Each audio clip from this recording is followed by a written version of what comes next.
much for being here, Sue. It really means a lot that you came onto my show. Thanks so much for having me. Before we even get started, and I said it like 10 times already before we even started recording, but your outfit. Oh my gosh. Fire. Thank you. No, everything's just working well together. Your hair is curly, you know, the hat, the gold. Oh, love it. But the hoops. It's right? A hoop day. It's a hoop day, hey. But I want to just quickly dive into, you know, us and when we first met. And I think it was less than a year ago. Yeah. You know, you were shopping for stuff for Africa. And I was like, Africa? What are you doing in Africa? And you're like, I work with Giants of Africa. And I was like, that is really cool. Could you tell me more about your role in that? Yeah, so I have been with Giants of Africa for about 5.5 years. Yeah. I do the PR marketing for the organization and also Masai Ujiri personally. So it's such an incredible journey that I've been on with them. I go to Africa every year, sometimes twice a year, and we're really focused on using basketball as a tool for youth to find themselves, and really it's about empowerment and learning life skills on and off the court. So I, similar to you, have a background. I worked at Nike in the past, and when I was at Nike, I worked on the charitable program there as well as in PR. Yeah. So a lot of the things I did there have really been able to transfer over, which has been amazing. Wow. So, and it's crazy how, you know, everybody has their own experiences where you can apply it to different things. Like like you mentioned, I myself have so many different things going on for me, but then it's also like, oh, I can use like my knowledge from this side of things and put it over there. Totally. Everything's pretty transferable in life. For sure. Talk to me more about, you know, working with Masai and how that's been for you. Yeah, it's been amazing. Funny enough, I met him it's almost 13 and a half years ago, his first day in Toronto, through mutual friends, and we immediately hit it off and became friends and stayed in touch over the years. And right from the very beginning, he told me about what at the time was Giants of Africa, but didn't have the name. So it was the initiative he was doing in Africa and Nigeria, doing basketball camps in his spare time, and it's something that's been such a huge part of his life from day one. So one of the first times I met him, or we hung out, he told me about the organization, and with my background from Nike and having worked on the charitable side before, I was like, I want to help. Let's make this happen. Let's do something. Yeah. But the timing wasn't right at that point in time. There wasn't any funding. It was very grassroots. He would literally throw a bag in the locker room and ask the players for their old shoes and take them back to Nigeria in the summer and use them for camps. So he had very clear and big vision. But I was like, timing, I don't know that that's possible to make it happen for you realistically and for me and like for everybody, because he had like basically what we're doing now was what he was envisioning then, and there really wasn't the resources from a time and money perspective. But it was something that I always stayed in touch with him about, and we built a friendship over the years. And when he came back to Toronto in the role that he is currently, he was like, now I can do it the way we talked about. So and that's what's happening. Yeah. That's amazing. So it's really grown. It started out as camps in Nigeria, and now we've been to over 16 countries. And we go pretty much all of August, which is amazing. That is so cool. Yeah. Like this past year, I covered the NBA All-Star and the finals with Afroland Entertainment, and they're obviously from Africa.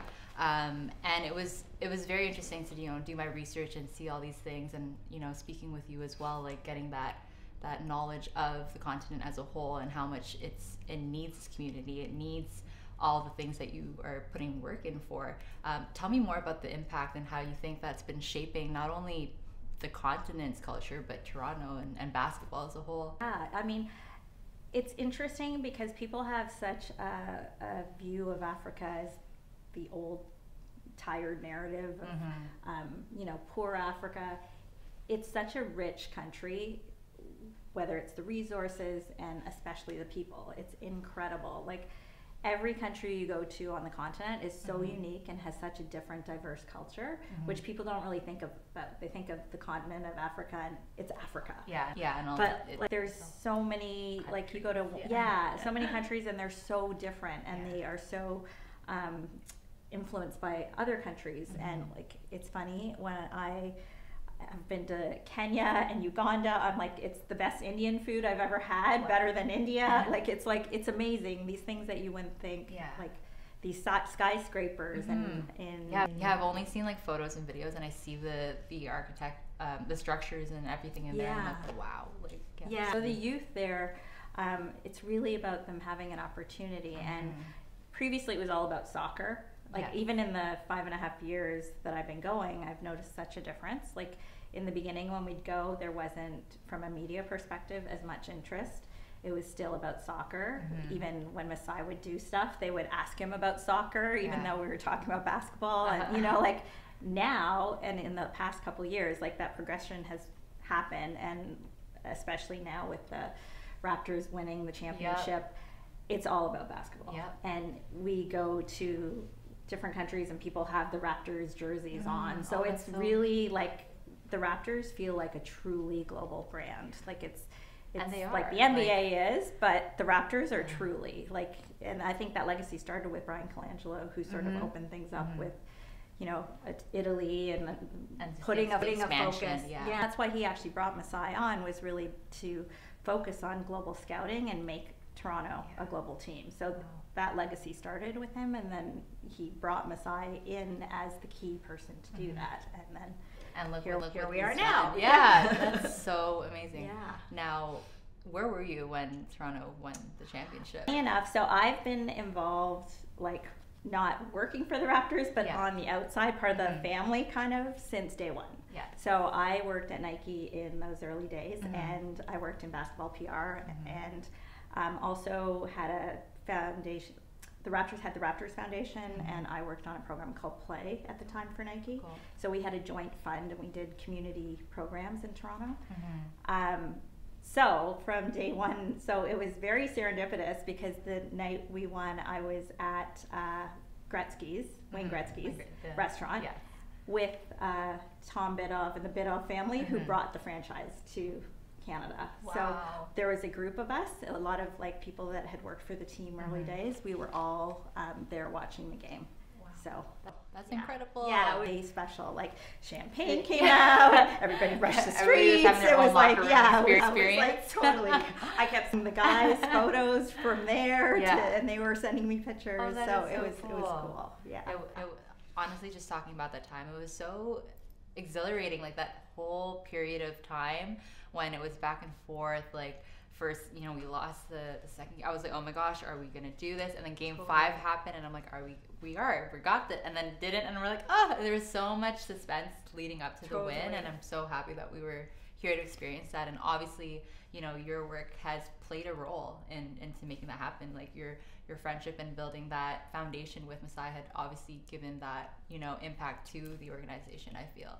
And I feel like anytime, you know, we get out there and as women we're able to do these things, it truly makes an impact. So on that note, how has it been, you know, being a woman in the sports industry and navigating? Yeah, it's had its ups and its downs for sure. I feel like right now we're at a really special place in time.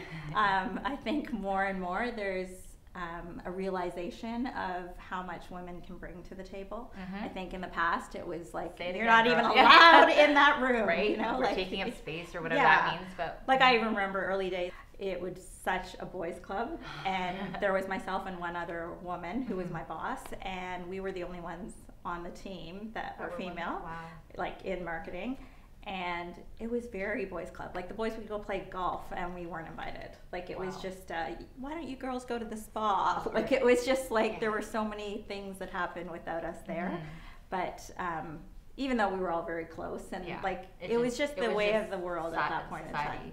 And now I think there is such a realization, and it's one of those things Masai talks about all the time, where it's, you know, in his household, his wife runs everything.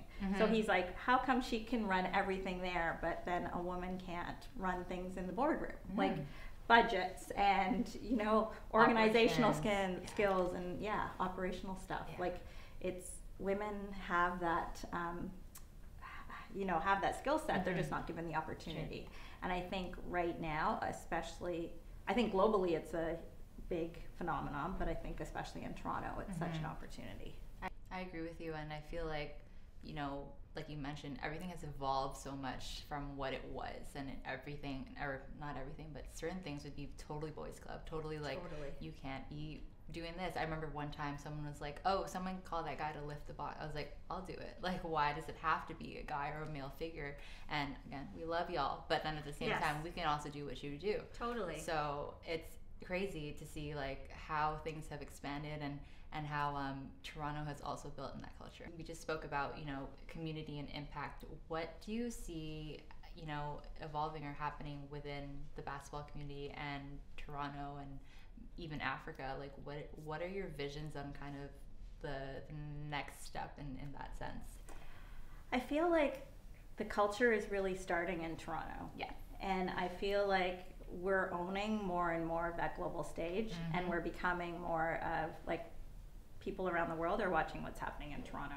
And I think especially within basketball, the level of creativity coming out of Toronto is so incredible, more so, not that it's not happening around the world, but there's just such a strong creative presence in Toronto within the culture of basketball. So I think basketball, as it's amazing, like in Africa, we talk about using basketball as a tool, but I feel like even here in Toronto, it's such a tool to creativity. So people aren't looking at it like the old school way of like shoot the player and like just, you know, cover this one narrative. Like a mixtape. Like now there's so many, whether it's, you know, footwear culture or charitable programs like the Kickback, or like there's so much creativity and so many youth that are not just viewing it as the game, but the game's the jump off of what they can do, linking their other passion. Yes, as we mentioned earlier, you know, applying what you've learned from one thing to another. Which I think that's been a huge learning in my life, and something when I look back at all the things I've done, there's been, I always think about it like it's like stars in the sky, and every experience you have is like a star in the sky. And when you look up, it's the entire universe that you have, because it leads you down so many different paths. So you may start going down one way and think that's the direction you're supposed to go. And then there's another star over there. There's another star over there. And then you end up doing something totally different. And then you don't even realize like how it all ends up connecting. Like, for example, we might dive into this a little bit, but I, in addition to working with Masai, I have a infrared sauna boutique that I own. Do Sweat House. And with that, it's amazing. I've found that afterwards a lot of people come out and they sweat all the stuff out, and then they want to talk about personal things happening in their life. It becomes a bit of therapy in a way. When I went to university, I originally went to university thinking I was going to get into social work or psychology.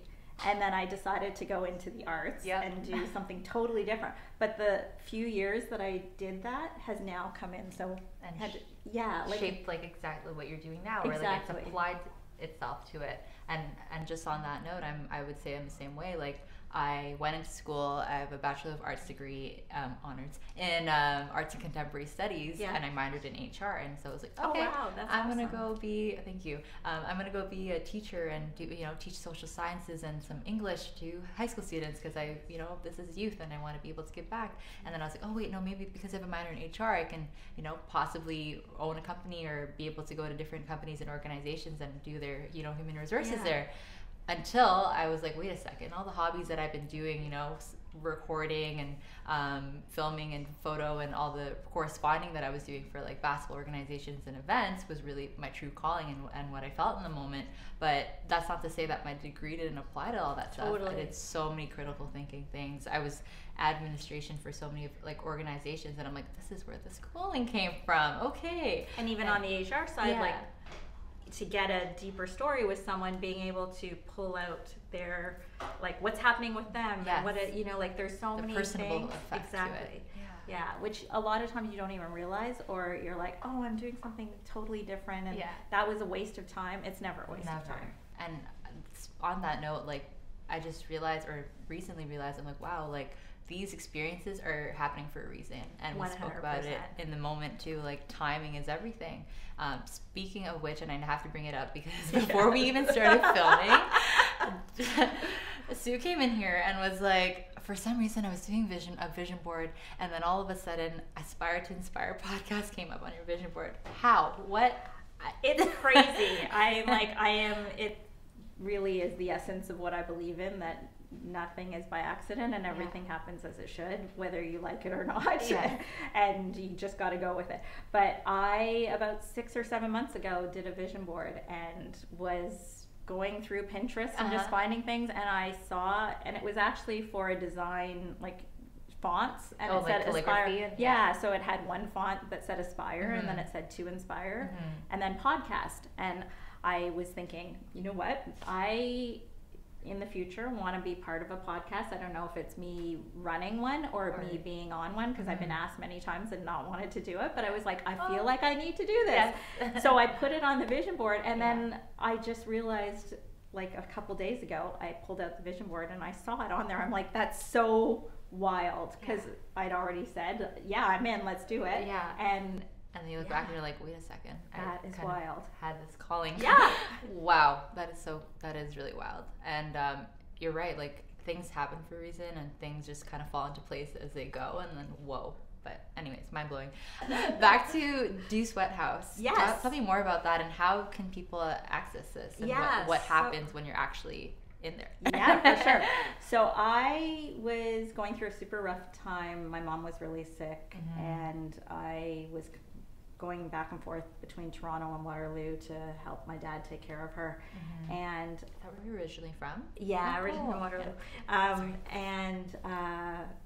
I had to go down to a conference in LA, and a friend of mine down there took me to this place that has a similar technology. And she does it 2 or 3 times a week, and swore by it. So I did it, and I had the deepest sleep at a time when I was so stressed and not sleeping. So I did a bit more research about infrared saunas, and then went down to New York and tried a different one, and did another one in LA. And anyway, I just kept feeling so amazing. Came back to Toronto, couldn't find it. So started trying to research how can I get one, and found that it was wholesale. So I said, yes, I have a business. And it just sort of manifested without even really thinking through. But basically, it's a infrared sauna technology that's built into a blanket. So you get cocooned inside a blanket, and you lie down and watch Netflix for 55 minutes and have the deepest sweat of your life. So it starts out really comfy, cozy, and it's usually around the last 15 minutes that it's super intense, and you're just like it's pouring out. So it reminds you of hot yoga. It's like hot yoga, but you're watching Netflix. And it takes a little bit to cool down, and then most people feel really energized after. It's really good for your skin. Okay, I need that. You have amazing skin. Oh, thank you. But no, you have amazing. Thank you. Take the compliment, 2020. There you go. It's good for muscle recovery, so it's really good for athletes, and if you're training for something. I have a couple pro athletes that come in that do it before they because it loosens and warms up their muscles. It's good for sleep. It's good for eczema in the winter. I have regulars that come in because they've noticed a reduction in cellulite, which was something I didn't even realize. It's good for pain management. I have a couple people that have knee issues, and they found that it really helps because it's loosening up the joints as well. So it's been a lifesaver. And I'm actually opening up inside Bolo Fitness, their wellness center. They have a space, so I'm moving downtown to 364 Richmond. Congratulations. Thank you. That's amazing. Did you ever think that you would have something like a hot No. sun or you know, infrared, No. like this whole do sweat house. Did you ever think you'd have it? And it's funny because a lot of people don't even realize that I have it. They think I'm doing the PR for it because I mean, that's it's what you just do. so and they're like, it's like, what, you own this? Like, what? How did you get into this? But it was totally because I believe in it so much, and I found such a impact in my life that I was like, I want to share it with other people. So it's interesting. It's been ups and downs for sure. It's definitely not easy, but it's so exciting, and I feel so rewarded and validated when people come and do it and have such a profound experience. Like, I get so many messages from people like, it is changing my life, and you know, like stuff like that. I'm like, okay, I'm on the right track. So I've yet to make it out, so you'll have to come. I'm gonna have to come now. For sure. So we're just speaking about your business ventures, but you also have other stuff going on, and tell me more about what's going on for you. Yeah, so I own my own PR practice.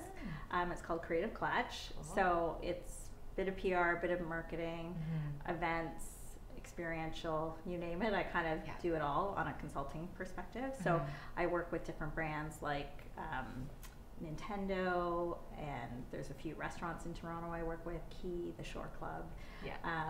I work on some sports projects as well, and do some consulting with some athletes as well. So every day looks totally different for me. I also manage a couple of creatives, and basically it's like following really cool. what my passions are, and I meet so many different people all the time. So I can be a bit like, oh, this is interesting me, and this is interesting me. So then I go down different paths, but lately I've been trying to really focus, and I'm saying no a lot more than I'm saying yes, which is not my nature. I'm used to saying yes. I agree with you. That's the hardest thing. It is. Like boundaries. Woo. I learned that last year, and I was like, okay, how do I say no to this? Even though I want to do it, but then I need to say no because I can't do it. Like, I physically can't. So that's a huge thing that I'm working on. But I love PR marketing and just working with people and helping people. So that's kind of the basis of everything that I do. So I think very often knowing what it is that is your underlying value and motivation for things can be a good compass to help you get. I agree. I agree completely. And again, this is like the third time we're talking about it, but literally applying everything that you've learned from something to another thing 100%. To then create something bigger and better. Totally. And we are going to talk about a lot of like rapid fire lightning round in this part of the show. So I'm going to say either, you know, this or that, or a favorite something, and then you can kind of decide which one you like in there. Okay. So what is your favorite food? Your favorite junk food as well? Ooh, I'm a salt person, so chips are my nemesis. I'm like, they're my kryptonite. I try not to have. In our other episode, I literally was just talking about how I could eat a whole bag of chips in one sitting because. Oh, me too. No problem. 2 even. Oh yeah, easy. Favorite chips? Sour cream and onion. Ooh, okay. But I try not to have them because if I have them one day, I'm gonna want them all the time. I'm a bit of an addict. Me too. Oh my gosh, I thought I was the only one. No, like. Something about them is just they're just so crunchy. Totally. And then you start eating and the flavors just start exploding in your mouth, and then it feels slightly light in the moment. Totally. And again, I emphasize the moment. And you have them and you're like, okay, and then the next day you're like, where did this gut come from? Seriously. I know. I lived, when I first graduated university, I lived in Japan for 2 years. Wow. And I was addicted. Over there they have these things called pizza chips. Oh yeah. They literally taste like pizza on a chip, and they were the best thing ever. But the bags were like so tiny. I'd buy like 5 of them. I don't blame you. I would do the same. So good. And speaking of Japan, they have the best snacks there. Like, yes. Matcha Kit Kat, like strawberry Kit Kat. Oh, yes. All their, like, so good. Their snacks are just amazing. I feel like I might be the only person that went to Japan and came back 15 pounds more from sushi because I ate so much of it and chips. And so good. Don't blame you because I would do that same thing. Favorite destination? Bali. I've been wanting to go there. I've only been once, but it was heaven on earth. Like, I love so many places, but I would say that was like going there and feeling like past life-ish. Like I was like, I am meant to be here, and this place is heaven on earth. So what did you do there, if you don't mind me asking? Did surfing. Okay. Went to Monkey Forest and went out in the water with the dolphins, which I know is probably not a good thing, but now with everything. Done the same thing, but I was like, in the moment, that experience, just I incredible. Like, how do you hold on to a fin of a dolphin and you're swimming with them? It's an experience, amazing. but again, now it's probably not the best. But Bali was just unbelievable. And I've been to India a bunch of times, and India, similar to Bali, has like so many your vision and smells and sounds, and like it highlights every sense you have. Bali is like the calmer, refined version of India.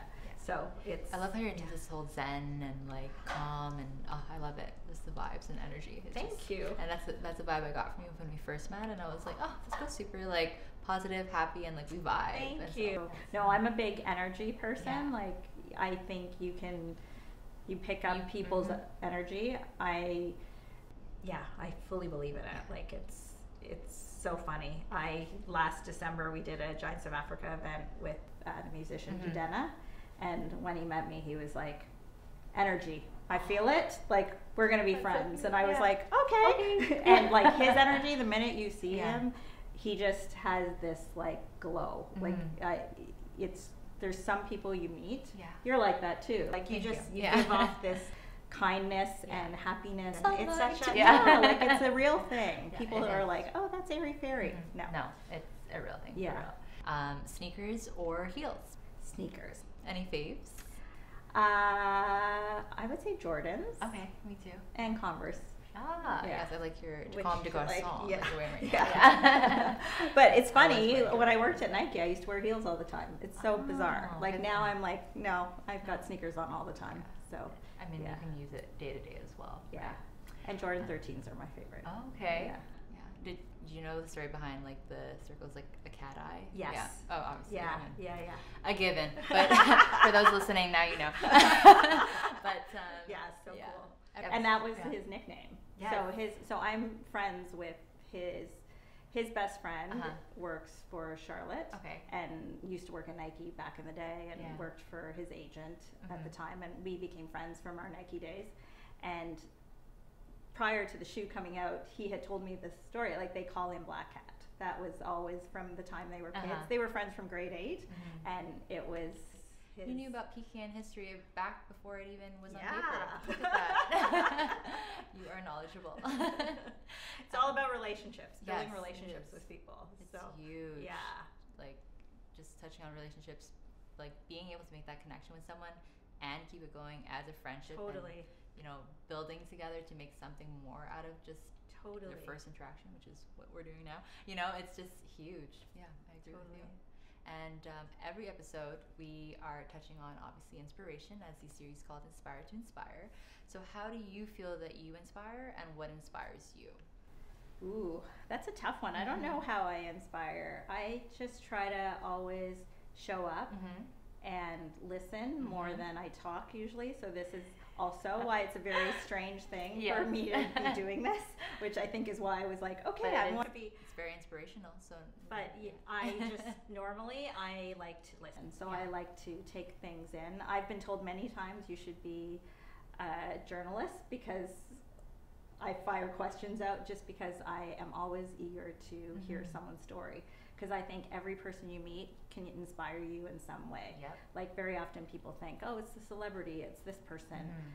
But everybody has something, a story to tell, and experiences they've been through that you can learn from. So I try to approach everything in that way. Just to quickly touch on that, are there certain experiences that you would say have really shaped you, growing up, and or even parts of your life where you possibly felt in like a maybe a mental health perspective? Anything that you'd like to share in that sense? Yeah, I mean, I've had a number of experiences, but I think growing up in Waterloo, early days, for always feeling like an outsider. Like I went to a high school, or 2 different high schools, that I was one of the only non-white people. And that, I think for years I always felt different and that I didn't fit in. But what I realized later on was that is my superpower, that I don't fit in, and that I never feel in my own way, but I also never feel uncomfortable going into any room, because it doesn't matter if it's older men, younger, like white, black, Asian, it doesn't matter. Like, people are people. We're all the same. Yeah. This is me. I'm never gonna fit in, even like my own people. Like, my background is Indian, which people don't usually think. Indian people don't think I'm Indian. I've had that since I was a kid. I'm the same way. And so I'm used to not fitting in, but that's my superpower. But as a kid, I think I felt awkward and shy and like, oh God, I just want to blend in, and you know, like you want that, but holding on to your differences and realizing that everybody has something that's different about them, but we're all the same, really. Huge. Yeah. So I think that, and then living in Japan also was such a different experience. And just the more I've traveled, and you know, when I go away with Giants of Africa, you meet so many different people who have gone through so many hardships, and just finding strength in your hardships and owning it. So I'm with you on that 100%. And just lastly, what inspires you? I think people and their energy, getting back to that again. I think I can be so inspired by anyone, like even just like at a coffee shop, running into someone. It's, or you know, it's funny, Masai inspires me in so many different ways, but not in the ways that people would think. He inspires me by how hard he works, and the person that he is, that he never forgets who he is.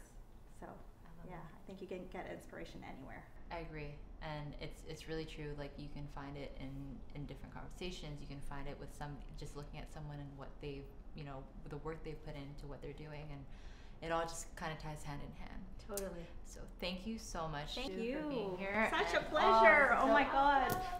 There goes my hat. Oh, sorry. Ooh, we'll cut that part out. But it was a big hug, okay, people? It was a big hug. But no, really, thank you so much. Thank you. This was so special. No, this really was, and like, it just truly means a lot that you're here right now. Thank you. So thank you. This was lovely.